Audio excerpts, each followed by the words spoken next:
For those of you that don't know me, my name is Jason Harvey. I'm the Rhode Island APTA president, and I'm here today to give you a message and update on where we are legislatively as a state.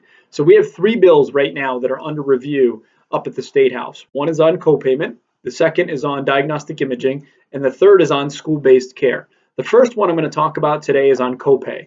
So the copay legislation would make it so that the copay to see a physical therapist would be no higher than the copayment to see a primary care physician. And if you're asking yourself, well, why did we pick that? The healthcare system has created an environment in which they want the primary care physician to be the one that's utilized to control the cost of care. So they've created a copayment system for the primary care physician to be relatively low so that patients will utilize the primary care physician instead of just going to the hospital for care. And so with this, there are several states across the country that have already adopted legislation that's very similar to what we're talking about, and some that have been exactly the same. So we wanted to make it so that the copayment to see a physical therapist was no higher than that of their primary care physician. And so oftentimes right now, physical therapists are cost shared at the rate of a specialist. And so it would cost much more than what they would pay to see their primary care physician. We do understand that there are models out there that do have it that the cost to see a physical therapist is lower than the primary care physician. And that's fine. Those programs would not need to change, and those designs could stay the way they are. But more and more, as we were speaking with primary care providers or prescribing providers in general about the barriers to sending patients to physical therapy and why they utilize opioids in this environment of an epidemic that is causing all sorts of problems throughout our society, the report kept coming back that what are we doing about copays?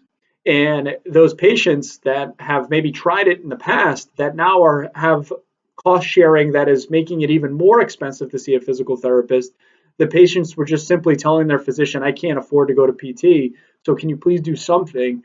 And that doctor not wanting them to walk out the door in pain with now the sixth vital sign is pain. They have to treat it. And so they end up writing these prescriptions for opioids when they would rather write the prescription for physical therapy. So we've proposed this legislation. It's now been heard on the Senate side in the Health and Human Services Committee by Committee Chair Josh Miller, and on the House side in the committee for the House Committee on Corporations. And that chairman is Chairman Jakar. So both those committees have heard the bill. And so now what I'm asking you to do is please write a letter and send it to your legislator, as well as the chairman of those two committees and any other committee member that you want to send it to. If you could please visit our website at RIAPTA.com, you will see a link to learn more about this legislation. And then there are form letters there that you can click on and just fill in your information to send it off. Believe it or not, the snail mail is actually better than an email. If you can send an email, great. But if you can put it in the mail, it's even better. It really kind of impacts them in this day where they get flooded with emails. So if you could please send that email out in the next few weeks, right now is a critical time to really impose what we're looking to do in regards to helping our patients gain better access to physical therapy.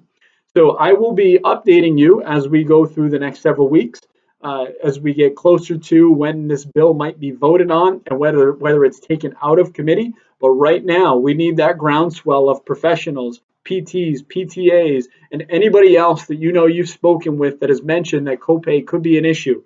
Please visit our website, look at the information there, use those form letters, pass them out at your clinic, pass them out at your hospital, at your nursing home, wherever it is that you work. And please, let's promote what it is that we can do to really help people with these musculoskeletal conditions and try to drive down the cost for patients so they can access great care. Again, we have a lobby day tomorrow. So if you are around between 3 to 5 p.m., come on up to the State House. We'll be up there as part of a non-opioid coalition to support non-opioid forms of treatment.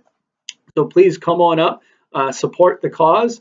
And we plan on, again, continuing to give you updates on where we are in this process. And I will follow up with videos, too, in regards to diagnostic imaging and school-based care and what those regulations that we're trying to change and adjust, what that means. So, again, the diagnostic imaging bill is actually being heard tonight. So if you feel like stopping up at the State House, go ahead. This is today, right now, is Tuesday, May 7th. So I will be sending a forward, as I mentioned, more videos to kind of update everybody on the process and give you a little bit more background information on this bill. So again, if anybody has any questions, please reach out to RIAPTA. Otherwise, I appreciate your support. Thank you.